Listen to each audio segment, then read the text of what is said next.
오늘도 주님께서 주신 하루를 감사로 은혜로 살아가시는 여러분들 되시기를 축복합니다.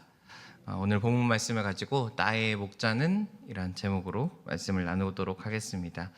오늘 시편도 고라 자손의 시편입니다. 오늘 시편의 주제는 재물을 추구하는 사람들의 어리석음에 대한 이야기를 다루고 있습니다. 우리 먼저 6절부터 8절까지 말씀인데요. 한 번 더 같이 한번 읽겠습니다. 자기의 재물을 의지하고 부유함을 자랑하는 자는 아무도 자기 형제를 구원하지 못하며 그를 위한 속전을 하나님께 바치도 못할 것은 그들의 생명을 속량하는 값이 너무 엄청나서 영원히 마련하지 못할 것임이니라. 아멘. 재물을 의지하고 부유하는 자, 그러니까 단순히 재물을 많은 사람, 우리 흔히 이제 부자가 아니라 이제 재물을 신뢰하고 마치 재물을 이제 우상처럼 경배하고 예배하는 사람을 이야기하고 있습니다. 마치 요즘 세상과 같은 모습인데 우리는 이제 자본주의 세상에 살고 있지 않습니까? 그래서 제가 이제 신문에서 봤던 인상적인 풍자의 문구가 있는데 이런 이야기를 다루고 있어요.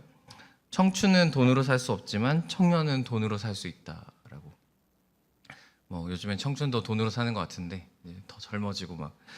근데 그 돈으로 더 막 과거로 갈 수는 없지만 청년을 돈으로 살 수 있는 세상, 그러면서 자본주의의 어떤 모습을 보여주고 있는데 이런 자본주의의 세상 가운데 우리가 어떤 곳에 가치를 두어야 하는가? 믿는 사람의 삶의 가치는 이 땅의 가치가 아니라 영원한 하나님 나라에 우리의 가치를 두어야 하는 줄로 믿습니다. 그래서 저는 믿는 자의 삶이 두 가지를 인정하는 삶이라고 생각합니다. 한 가지는요, 이 땅의 삶이 유한하다는 것을 인정하는 것이고요.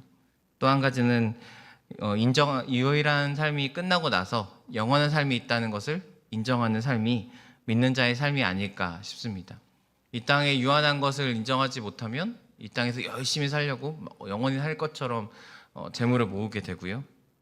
유한한 것만 인정하게 되면 죽으면 다 사라지는데 뭐하러 이렇게 열심히 사냐라는 굉장히 회의론자가 되기 때문이죠. 아무리 돈이 많아도 오늘 시편 기자의 고백을 보면 아무리 돈이 많아도 생명을 구원할 수 없다. 생명을 속량하는 값이 엄청나서 하나님께 그 마련한 값을 드릴 수 없다라고 이야기합니다. 가격이 맞지 않는다라는 것입니다. 이 땅에 아무리 우리가 많은 걸 쌓아도 내 생명을 구원한 값을 치를 수 없다라고 이야기하는 겁니다.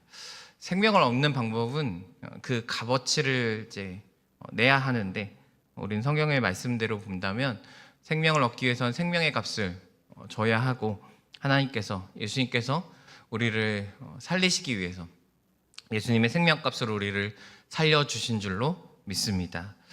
그래서 영원한 하나님 나라를 얻는 방법은 단 하나밖에 없다는 것이죠. 예수님께서 우리를 구원하셨다는 사실, 나의 모든 죄의 값을 속량하셨다는 사실을 인정하고 믿는다면 우리가 영원한 나라에 들어갈 수 있고 구원받은 하나님의 백성이 될 수 있음을 확실히 믿는 여러분들 되시기를 축복합니다. 이를 믿지 못하는 삶이 어떤 삶이냐면 이 영원한 하나님 나라의 가치를 두지 않고 이 땅의 가치를 두는 사람들의 삶인데요. 우리 14절 말씀 같이 읽겠습니다. 그들은 양같이 수월에 두기로 작정되었으니 사망이 그들의 목자일 것이라. 정직한 자들이 아침에 그들을 다스리니 그들의 아름다움은 소멸하고 수월이 그들의 거처가 되리라. 아멘. 그들의 목자가 누구냐면 사망이 그들의 목자라고 합니다. 양은 목자가 이끄는 대로 갈 수밖에 없는 존재입니다. 사망이 목자라면 우리는 사망의 길로 갈 수밖에 없는 존재가 된다라는 것입니다. 이 땅에서 재물이 많아 편하고 떵떵거리며 살 수 있고 사람들에게 인정받으면서 살 수 있지만 결국 그 종착점이 사망일 수밖에 없다라고 이야기를 하는 것입니다. 그것이 마치 보이지 않는 밤과 같다. 우리가 지금 사는 이 삶이 아직 다 보여지지 않는 어두운 밤과 같지만 뒤쪽 말씀에 보면 아침에 그들을 다스린다. 결국 아침이 온다라는 거죠. 결국 이 모든 것들이 보여지는 때가 온다. 새벽을 지나 해가 떠오르면 우리의 영혼이 판결받는 그 순간이 찾아온다라고 이야기를 합니다. 그런데 반대로 하나님이 나의 목자라면 어떨까요? 우리 15절 말씀입니다. 같이 읽겠습니다. 그러나 하나님은 나를 영접하시리니 이러므로 내 영혼을 수월의 권세에서 건져내시리로다. 아멘. 직역하면 이런 뜻이 됩니다. 하나님은 나의 영혼을 음부의 권세에서 구속하신다라는. 그러니까 우리를 건져내시는 것에서 멈추는 게 아니라 건져내어서 하나님의 것이 되게 하신다. 이것이 구속의 은혜거든요. 하나님은 우리를 완전히 건져내셔서 거기서 멈추는 게 아니라 온전히 하나님의 자녀로 우리를 속하게 하시는 선한 목자가 되어주셔서 그 목자의 양으로서 속하게 하시는 것이 우리의 하나님이신 줄로 믿습니다. 그래서 하나님의 것이 되면, 우리가 하나님의 양이 되면, 하나님이 나의 목자가 되어주신다면 우리는 수월의 권세에서, 그 죽음의 사망의 권세에서 건져낼 수 있다라는 것입니다. 오늘 설교의 제목이 나의 목자는 하면서 제가 물음표를 하나 달았습니다. 여러분의 오늘 나의 목자는 누구입니까? 우리는 무엇을 따라가고 있습니까?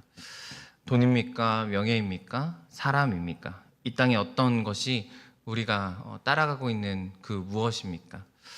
여러분, 우리의 놀라운 사실은요, 우리가 목자를 선택할 수 있다라는 것입니다.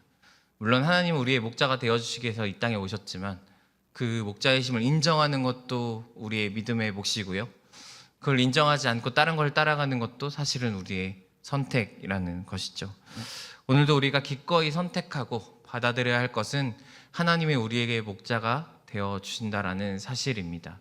그것을 굳게 붙잡고 우리가 주님께 정말 구속되었듯이 완벽하게 속하지 않으면 우리는 다른 목자인 사망의 목자에 끌려갈 수밖에 없는 존재라고 하나님께서는 말씀하고 계십니다.